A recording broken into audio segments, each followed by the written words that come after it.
Hi, hello, welcome to our channel VN Creativities. இன்னைக்கு நம்ம சேனல்ல எதை பத்தி பார்க்க போறோம்னா ஒரு சூப்பரான சம்மர் டேஸ்டான பச்சை தட்டக்கொட்டை அண்ட் கத்திரிக்காய் குழம்பு தான் பார்க்க போறோம்.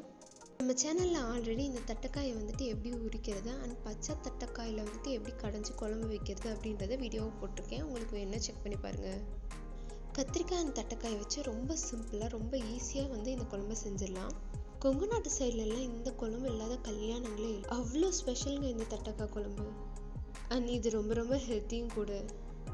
இது எப்படி பண்ணுறதுன்னு பார்க்கறதுக்கு முன்னாடி இப்போ தான் நீங்கள் நம்ம சேனலை ஃபஸ்ட் டைம் பார்க்குறீங்கன்னா மறக்காம சப்ஸ்கிரைப் பண்ணிடுங்க. கூட இந்த பெல் ஐக்கனை கிளிக் பண்ணிடுங்க. அப்போ தான் போகிற வீடியோஸோட நோட்டிஃபிகேஷன் உங்களுக்கு வரும். இதுக்கு ஃபஸ்ட்டு ஒரு மிக்ஸி ஜாரில் அரை மூடி தேங்காய் போட்டு அரைச்சி எடுத்துடலாம். அடுத்து ஒரு கைப்பிடி அளவுக்கு பொட்டுக்கடலை அண்ட் தண்ணி சேர்த்து இதை நல்லா பேஸ்ட்டாக அரைச்சி எடுத்துடலாம். இது அப்படியே இருக்கட்டும். அடுத்து ஒரு வானல் அடுப்பில் வச்சு அதில் கொஞ்சமாக எண்ணெய் ஊற்றிக்கலாம். எண்ணெய் நல்லா சூடானதுக்கப்புறம் அதில் கடுகு ஆட் பண்ணிடலாம். கடுகு பொரிஞ்சதை நான் ஒரு பெரிய வெங்காயத்தை ஸ்லைஸ் பண்ணி வச்சுருக்கேன். அது இதோட ஆட் பண்ணிக்கலாம்.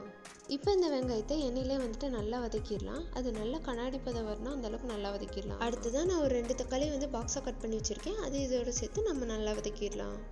இப்போ தக்காளி ஓரளவுக்கு நல்லா வதங்கிடுச்சு. இந்த ஸ்டேஜில் நான் ஒரு 3 கத்திரிக்காய் நீல வாக்கில் கட் பண்ணி வச்சுருக்கேன். அது இதோட ஆட் பண்ணிடலாம். கத்திரிக்காய் முடிஞ்ச அளவு தின் ஸ்லைஸஸாக கட் பண்ணிடுங்க. அப்போ தான் வேகிறதுக்கு ஈஸியாக இருக்கும். இப்போ இது எல்லாத்தையும் சேர்த்து நல்லா வதக்கிடலாம். அந்த கத்திரிக்காய் எண்ணெயிலே ஒரு 2 நிமிஷமாவது நல்லா வதங்கணும். அப்போ தான் நல்லாயிருக்கும். இப்போ பாருங்கள், இந்த கத்திரிக்காய் நல்லா இந்த எண்ணெயிலே வதங்கிடுச்சு. இப்போ இந்த ஸ்டேஜில் நான் உரிச்சு வச்சுருக்க பச்சை தட்டைக்கொட்டையை ஆட் பண்ணுறேன். இந்த தட்டைக்கொட்டை பச்சையாக இருந்ததுன்னா நம்ம அப்படியே ஆட் பண்ணிக்கலாம். இதே இது காஞ்சது இருந்தது அப்படின்னா அதை வேக வச்சு சேர்த்துனீங்கன்னா தான் அதை வெந்திருக்கும், இல்லைன்னா இது வேகாது. இப்போ இது எல்லாத்தையும் சேர்த்து நம்ம நல்லா வதக்கி விட்டுடலாம். அடுத்ததாக இதில் ஒரு 1/4 டீஸ்பூன் மஞ்சள் தூள், 1/2 டீஸ்பூன் மிளகாய் தூள் ஆட் பண்ணிக்கலாம். இப்போ இது எல்லாத்தையும் சேர்த்து நல்லா மிக்ஸ் பண்ணி விட்டுடலாம். இந்த ஸ்டேஜில் அடுப்பை கொஞ்சம் லோ ஃப்ளேமில் வச்சுருங்க. அப்போ தான் அது அடி பிடிக்காமல் இருக்கும்.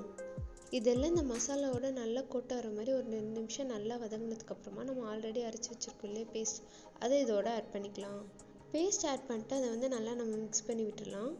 அடுத்ததாக இந்த குழம்புக்கு தேவையான அளவு தண்ணி ஊற்றிடலாம். உங்களுக்கு எந்த அளவுக்கு குழம்பு வேணுமோ அந்தளவுக்கு தண்ணி ஊற்றிடுங்க. ஊற்றி அதை நல்லா மிக்ஸ் பண்ணி விட்டு இப்போ ஃப்ளேமை ஹையில் வச்சுருங்க. அடுத்து இதுக்கு தேவையான அளவு உப்பு சேர்த்துடலாம். கூடவே ஒரு டீஸ்பூன் அளவுக்கு மல்லித்தூள் ஆட் பண்ணிக்கோங்க. நான் வீட்டில் அரைச்ச மல்லித்தூள் யூஸ் பண்ணேன். உங்ககிட்ட என்ன இருக்கோ அதை நீங்கள் யூஸ் பண்ணிக்கோங்க. அடுத்ததாக 2 கொத்து கருவேப்பிலை ஆட் பண்ணிக்கிறேன். இப்போ இது எல்லாத்தையும் சேர்த்து நல்லா மிக்ஸ் பண்ணி விட்டுடலாம். இது ஒரு 2 நிமிஷம் நல்லா கொதிச்சதுக்கப்புறமா நான் ஒரு லெமன் சைஸ் அளவுக்கு புளியை கரைச்சி வச்சுருக்கேன். அதை இதோட ஆட் பண்ணிடலாம். புளி தண்ணி ஆட் பண்ணதுக்கப்புறமா அதை நல்லா மிக்ஸ் பண்ணி விட்டுடலாம். இது நல்லா மிக்ஸ் ஆனதுக்கப்புறமா இது ஒரு 2லேருந்து 3 நிமிஷம் நல்லா கொதிக்கட்டும். அந்த புளி அண்ட் கொத்தமல்லி தூளோட பச்சை வாசம்லாம் போனால் அந்தளவுக்கு இதை நம்ம நல்லா கொதிக்க வைக்கணும். நம்ம இந்த குழம்பு கொதிக்க வைக்கும்போது அப்படியே விடாமல் அதை அப்பப்போ இந்த மாதிரி நல்லா கிண்டி விட்டே இருங்க. அப்போ தான் அடி பிடிக்காமல் இருக்கும். அண்ட் அதை சைட்லேயும் சுற்றி எடுத்து விட்டுட்டே இருங்க.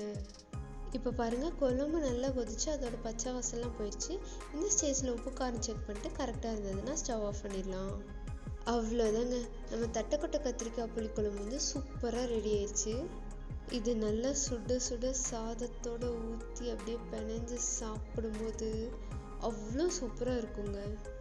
இந்த சீசனில் இந்த பச்சை தட்டைக்காய் நிறைய இடத்துல கிடைக்கும். ஸோ நீங்கள் கிடைச்சதுன்னா இந்த மாதிரி ட்ரை பண்ணி பார்க்க மறந்துடாதீங்க.